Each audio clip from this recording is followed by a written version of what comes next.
रोजची रुटीनची कामं माझी आवरलेली आहेत. थंडी जराशी कमी झाली आहे म्हणून पटकन आज केस धुवून घेतले आणि हे जे गोड पार्सल दिसतंय ना, तर ते आईसाठी मागवलंय. मी काय ते तुम्हाला पुढे दाखवतेच. त्या अगोदर किचनमध्ये आले.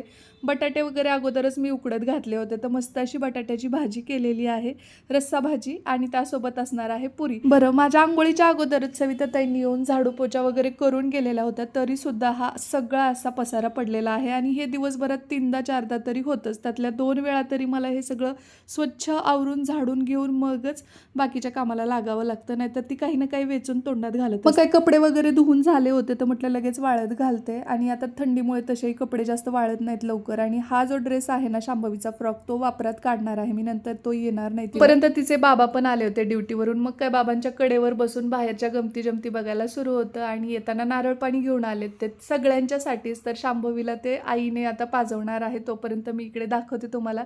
मस्त अशा पुऱ्या असणार आहेत, गरमागरम बटाट्याची भाजी, त्यासोबत सकाळी ना शिरा केला होता पण यांनी काय नाश्त्याला आले नव्हते, त्यांच्यासाठी ठेवलाय.